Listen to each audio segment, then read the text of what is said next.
Hello! I really never know how to start these things.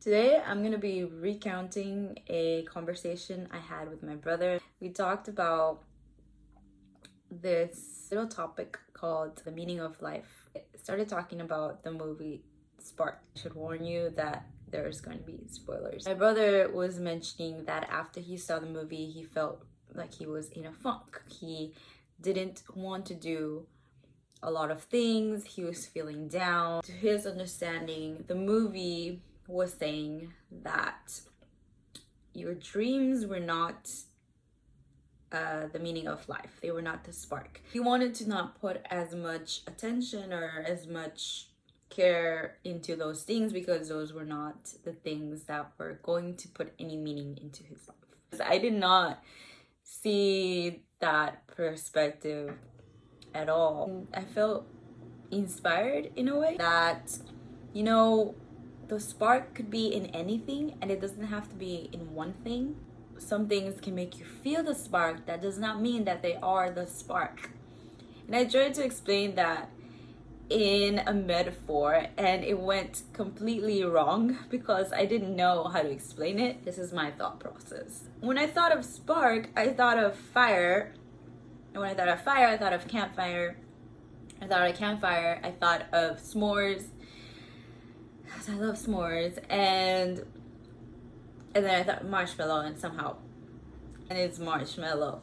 But it's not marshmallow. Sometimes I talk to think when I should be thinking to talk. He kind of saved my metaphor and said maybe it's more like the wood or the fire starter are those things that bring you joy or the things that you like doing, which make you feel the spark, which make you able to make your s'mores. And I really like that. Back to the movie Spark. So he mentioned, so he's like, okay. And what about the book The Alchemist? How would you compare and contrast The Alchemist message to the message of Spark, the movie? Which is it called Spark? Now I'm starting to think I'm saying Spark so many times. I'm like, that is the movie's name, right? Assuming that that's the name of the movie, compare and contrast it to The Alchemist. I don't actually remember reading the book that much, so I had to have a lot of help from my brother and also Google after during our conversation. I remember the ending very differently. Maybe that's because I was trying to fit this very cheesy lesson that was not there, so it would have made more sense with my ending, but I didn't write the book. Okay, my point is that my brother saw The Alchemist and Spark as having completely different lessons. The Alchemist inspired him to follow his dream and make that the meaning of his life. The main character has his dream or his destiny is to find this treasure, and so the whole universe, the whole world is helping him to get to his destiny. Nothing can stop him from getting it. Is there a Nicholas Spark movie called The Spark? Okay, that would be kind of stupid, I think. Those two lessons of The Spark, mentioning that at the beginning I was like, yeah, the dream that you will have in your human life will be your spark. The soul that couldn't find the spark found out that they did have a spark, but the spark was not actually equal to your dream or to your destiny, but instead to the love of life and to being alive. The fabricated ending of The Alchemist was that the main character, he was looking for this treasure, and I thought in the end there was no treasure, that he found the treasure back where he started and that there was no gold there. But then I googled it and it was gold. Then the journey was the treasure. So that is similar to the premise of your destiny is not the spark, but instead life is the spark. Living, enjoying life, being present is the spark. I thought they were similar in that fashion. And that still holds true, even if there was a treasure, I think. Because even if the spark is not the guy playing the piano or playing jazz music, that was still something that made him feel the spark or made him love life. So it's one of the things that, again, that fire starter or that wood that would make him feel the warmth of the fire. He should still keep doing those things, because if he stops doing them, then the fire eventually is going to go out. In the same way, if the main character in The Alchemist stopped looking for his treasure or didn't even bother looking for it, then he would have not gone on that trip. He would have not gone on that adventure. He would have not learned all those lessons. He would have not met the love of his life. I guess it's not the spark, but it's, again, going back to the beginning, because that was basically my whole point, was that metaphor that I didn't even create. In a way, the metaphor doesn't exactly work, because according to those, at least to the Spark movie, life is the spark, so it's already there, it's always there, and you just need to notice it. That made me think of a book, The Power of Now. I read it last year in 2020. It was so relevant because it talked about how sometimes you are in pain or in a place where you're just yearning for the future or yearning for the past, and you're just stuck there in your memories, or hoping or wishing that the days go faster so that you could be done with this period. Because the point of The Power of Now is to say that you should be present in life, that you should be mindful at all times, to go through the journey and to pursue those things. And I remember that when I read The Power of Now, I also read it with someone else. He had the same conclusion as my brother to that book, which is probably why I was connecting it. Remember, he said, if there's no point to all these goals, because the book is a bit woo, like woo. How do you say woo? Woo. The Power of Now talks about how you are doing a lot of things to satisfy your ego. So you want to achieve this, blah blah blah. You want to earn money. You want to have a certain status. You want to keep getting smarter and all these things. In the end, none of it really matters besides being present in the moment, being alive and realizing it.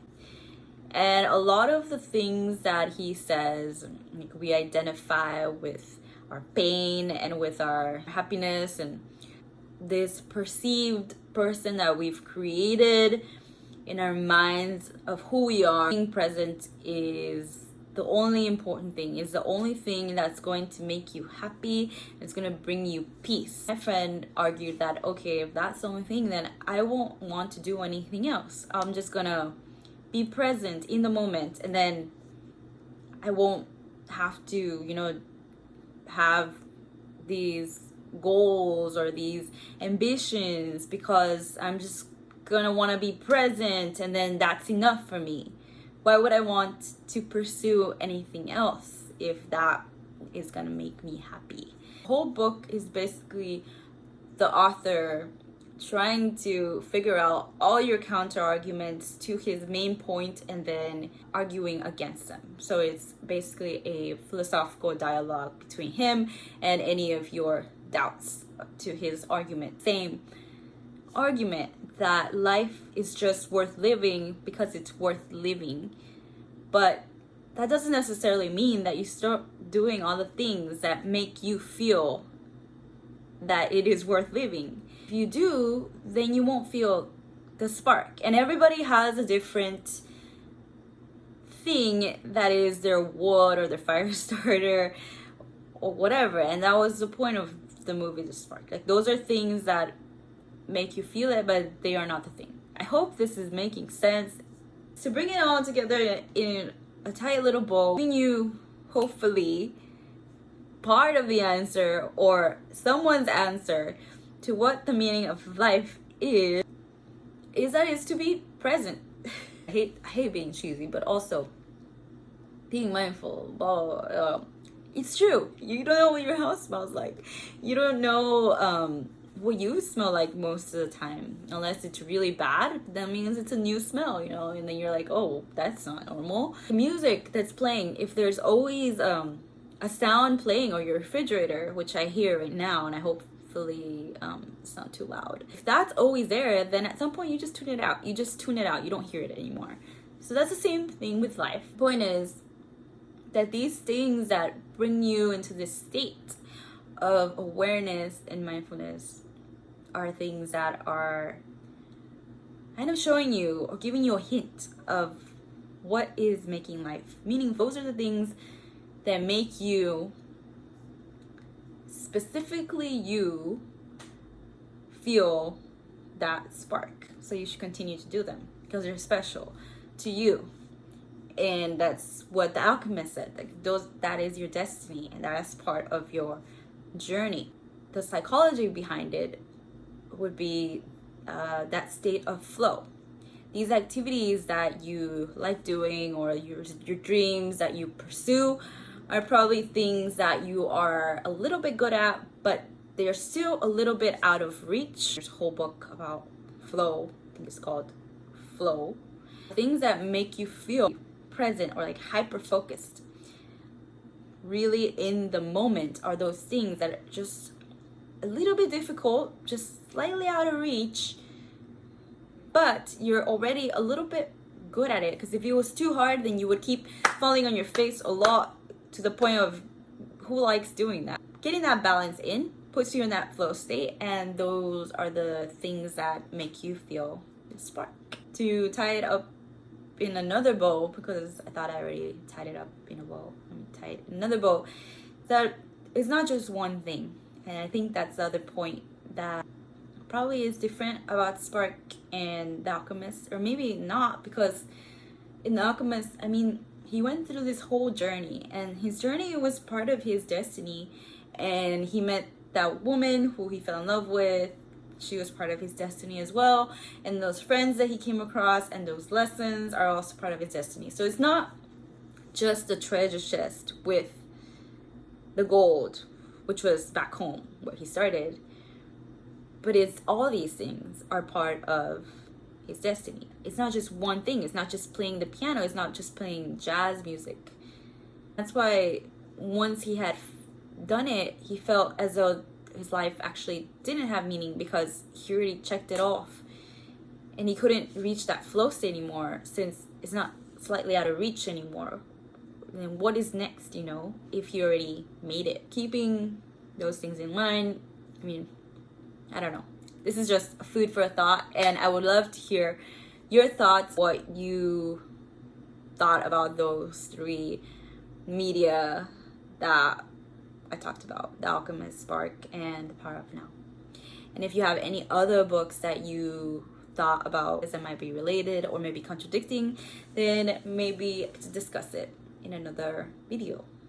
But thanks for watching, and see you next time.